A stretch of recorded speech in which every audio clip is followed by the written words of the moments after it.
法治故事耐人寻味，不容错过。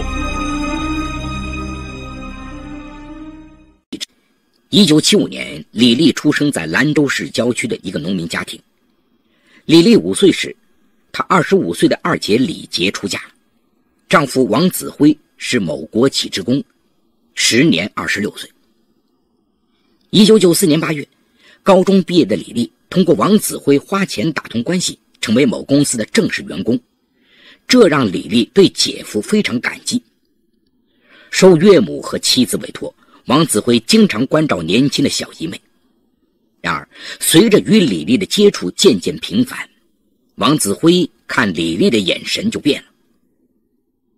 王子辉和李杰结婚多年，女儿娟娟已经14岁，夫妻感情早已进入了平淡期。而李丽的年轻美貌和青春活力让王子辉心惊摇动，他越来越喜欢和李丽在一起。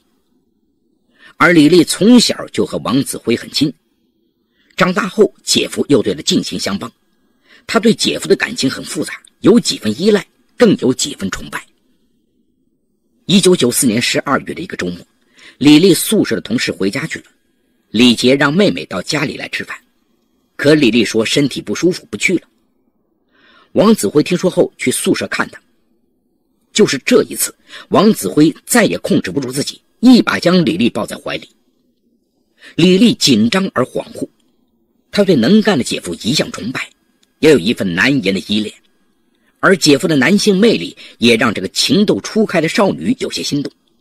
于是这个懵懂女孩半推半就地倒在了床上。事后，王子辉看着李丽生下的那抹处女红，激动地抱住李丽，再三承诺，说一定会对她负责。我要跟你姐姐摊牌，请求她成全。茫然无措的李丽听王子辉说到姐姐，立刻回到了严酷的现实。如果这事被姐姐和父母知道了，后果是多么恐怖啊！李丽哭着求王子辉千万不能告诉姐姐，并坚决表示这是最后一次，也算是报答了她这些年的照顾。王子辉也有些难堪，仓皇离去。然而回过神来，王子辉对李丽却再难忘怀。他的青春，他的娇嫩，都令王子辉欲罢不能。此后，王子辉找各种借口跟李丽在一起，而李丽虽有自责和不安，却又一次次妥协。1995年元月，李丽发现自己怀孕了，她惊慌失措地哭起来。王子辉却心花怒放。李杰生了个女儿，他一直想有个儿子，如果李丽怀的是个儿子，岂不是皆大欢喜？他对李丽保证道：你放心，这事我来解决。然后他就开始了拖延。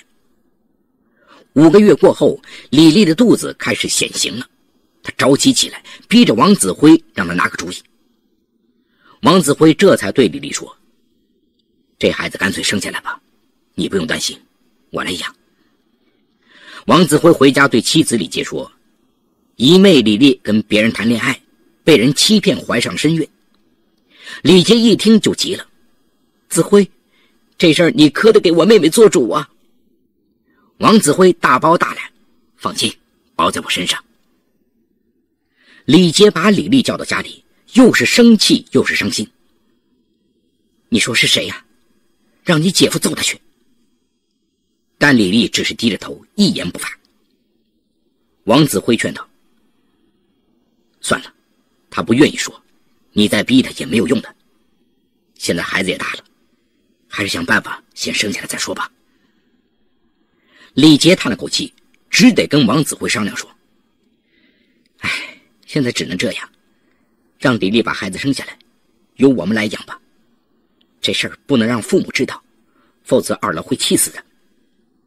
这正中了王子辉的下怀，他可以名正言顺地收养自己的儿子了。1995年5月，王子辉找关系为李丽开了一张心脏病的假诊断书，替他请了长假，然后和妻子一起把李丽送到自己的农村老家。他对父母说：小姨妹被人骗了，怀了身孕，要在这里生孩子。王子辉的父母是厚道的农民，答应尽力照顾李丽。回到兰州后，李杰对父母说小妹病了，到王子辉的父母家去休养几个月。父母觉得奇怪，为什么生病了不回自己家，反倒去女婿家？但李杰信誓旦旦地保证一定会好好照顾小妹，父母也就放心让二女儿去操持这事儿了。1995年9月，李丽顺产生下了一个女孩丫丫。得知李丽生的是个女儿，王子辉有些失望，但他还是信守诺言，和妻子李杰一起把李丽和孩子接回了兰州。李杰对父母亲友们说，自己单位有个未婚的小姐妹被人欺骗怀了孩子，看孩子可怜，他领回家来收养了。父母知道李杰一向热心快长，也希望娟娟有个妹妹，都没有异议。李杰对丫丫视如己出，疼爱有加。李丽希望日子就这样平静下去，她和姐夫的这段往事成为永远的秘密，不再被提起。可是王子辉的想法却与他不同。丫丫长大一点，他偶尔会叫上李丽一起带女儿出去玩。三个人在一起时，娇妻美眷的幸福洋溢在他周围。而回到家再看妻子李杰，已是人老珠黄。于是王子辉开始反悔，重新追求李丽，要求跟他恢复情人关系。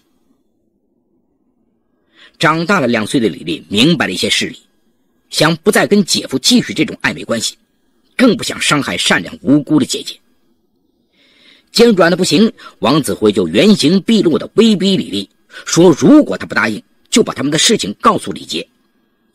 李丽一听到姐姐的名字，立时手足无措。王子辉的软硬兼施，终于让他如愿以偿。一天晚上，他借送水果的机会，再次把小姨妹拉到了床上。重新成为姐夫的情人，再去看女儿和姐姐时，李丽感到了巨大的压力。可是他稍稍流露出退缩，王子辉就会气急败坏地提醒了：我正想甩掉那个黄脸婆呢，你想让我现在就告诉他吗？李丽只能忍气吞声，继续和姐夫维持情人关系。日子一天天过去，丫丫上了幼儿园，李丽也从一个少不更事的女孩成长为适合结婚的女子。2000年3月，李丽经同事介绍谈了一个男朋友。王子辉得知后火冒三丈地找到他，并把他一顿暴打，还不停地叫骂着：老子能宠你，也能让你下地狱。他还强行拉着李丽，让她回家一起向李杰摊牌。李丽哪见过这个阵势啊，只能苦苦哀求，让王子辉不要说出真相，并向他保证立即与那个男孩断绝来往。其实年轻单纯的李丽并不知道，如果真的摊牌，王子辉的日子也未必好过。与小姨妹搞在一起还生了孩子，他也会名誉扫地。然而当他发现李丽比他更害怕说出真相时，这件事就成了李丽落在他手上的一个把柄，而不是他的短处了。转眼又是几年过去，李丽蹉跎了青春年华，已步入29岁剩女的行列。家人开始为她的婚事着急，都关切地问她到底要找什么样的男朋友。李丽苦不堪言。李丽再次向王子辉提出分手，她哭着求他放手，她再不结婚就人老珠黄，嫁不出去了。王子辉这次没有暴跳如雷，这时他已50岁，大女儿都谈婚论嫁了，他要跟妻子离婚再娶李丽似乎也不现实。思前想后，王子辉终于同意了李丽结婚成家的要求。得到了王子辉的批准，李丽如释重负。很快经同事介绍，她与某公司职工秦伟国相识了。秦伟国与李丽同岁，忠厚善良，对李丽一见钟情。李丽多年疲惫煎熬的心终于找到了停歇的港湾。可是眼看着李丽要出嫁，王子辉的心中又有说不出的痛苦。自己的女人就要成为别人的妻子，他无法忍受，他又开始反悔。为了逼李丽通过结婚去掉老姑娘的帽子后再回到自己身边，他逼迫李丽，两人约法三章，结婚后尽快找理由和秦伟国闹翻并离婚，要继续保证和他的来往，只能花秦伟国的钱，而把他的钱作为他们的共同财产存下来。2006年3月，李丽终于顺利地和秦伟国举行了婚礼，有了属于自己的家。李丽结婚后，王子辉有了上当受骗的感觉，因为李丽根本没有按照协议去做。3个月过去，他一次都没有跟他联系。王子辉试着打了几次电话，都是关机。他真想冲进李丽的新房里把她揪出来，可现在他已这么大年纪了，就是对李丽再不舍，也不敢明目张胆真的去闹，他自己也要掂量掂量。正恼怒时，王子辉又从妻子那儿听到一个恐怖的消息，李丽怀孕了。看来李丽真的打算和秦伟国过一辈子了。这回他坐不住了，立刻去找李丽，翻出他们的协议威胁他。这就是证据，我拿给秦伟国看，看他知道我们的关系后，是不是还会把你当作宝。李丽只得无助地求他，你也是要当爷爷的人了，可以尽享天伦之乐，我如果真的和秦伟国离了婚，我该怎么办？你真的忍心看着我孤独终老吗？看在我跟了你10多年的份上，看在我把最好的青春都给了你的份上，你就放过我吧，也让我有个正常的后半生吧。李丽说的声泪俱下，王子辉却丝毫不为所动，又私下里找李丽闹了几次。可是他再斗也斗不过岁月，一个要当爷爷的男人的确不能给李丽什么未来，自己也没有了底气。而李丽的肚子渐渐隆起，王子辉终于无可奈何地认了命，恨恨地说，便宜了秦伟国，他抢了我的女人。2007年元月，李丽生下一个男孩强强，一家3口平静而幸福地过着日子。而王子辉也终于死了心，与李丽的关系算是彻底了断了。然而平静的日子没有持续多久，生活又发生了巨大的变故。2009年4月底，李杰腹部疼痛难忍，去医院检查诊断是胰腺癌。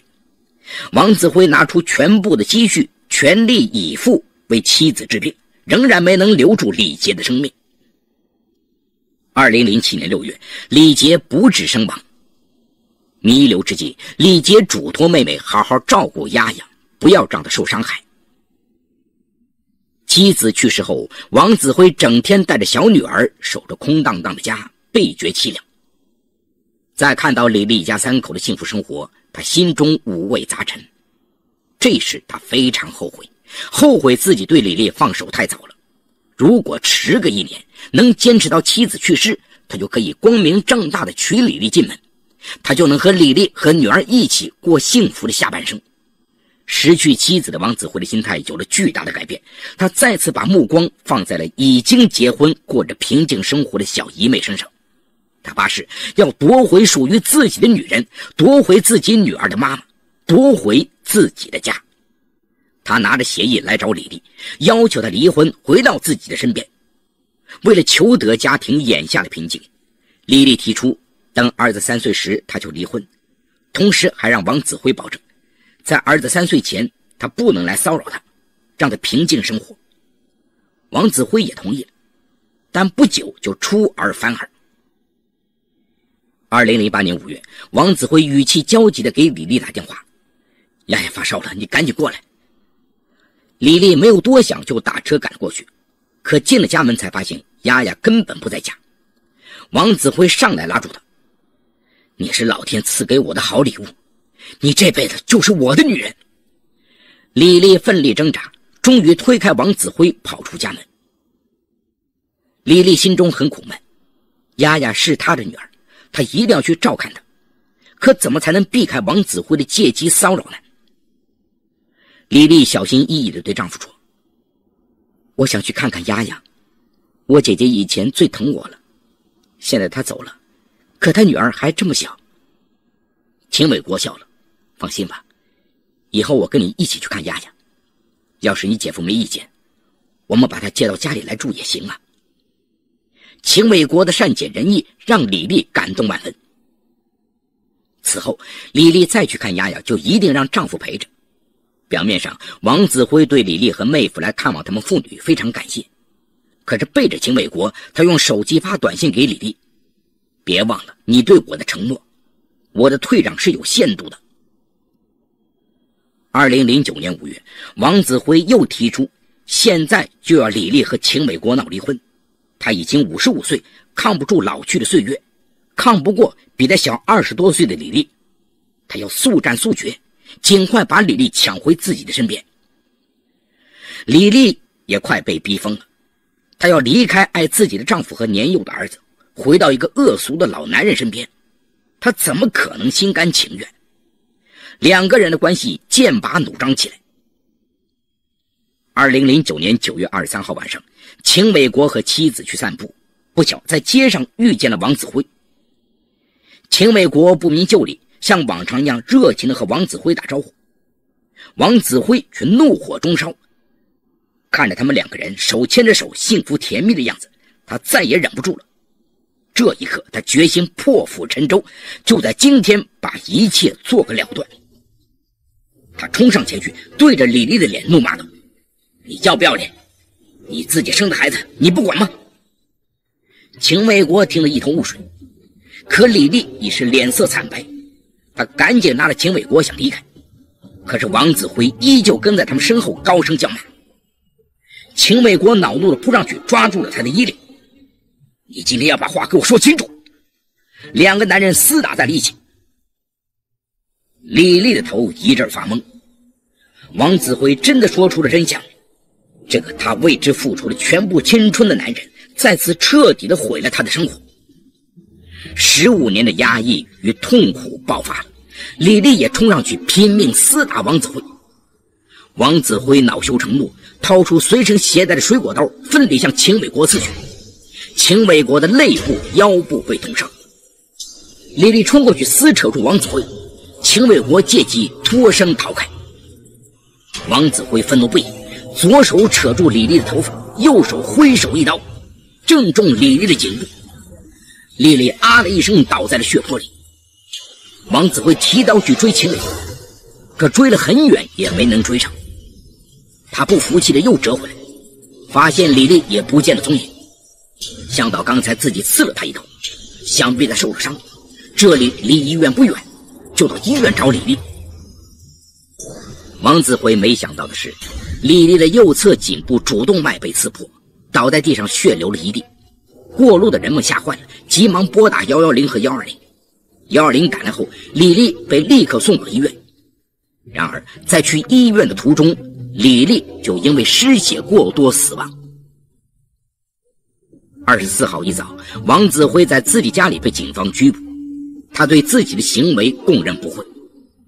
对李丽，他从心里还是依恋和喜爱的，但他变态的占有欲最终断送了自己最爱的女人的性命，这让他痛悔不已。案发后，王子辉和李丽的孽情终于昭然若揭。秦伟国得知真相，痛不欲生，他没有想到妻子竟然有这样的惊天秘密瞒着他。然而痛定思痛，想起妻子这么多年来的痛苦和不幸，他又觉得妻子太可怜了。而姐夫王子辉太过分了，欺负无知少女在先，而后又霸占姨妹多年，最后还夺去了心爱妻子的生命。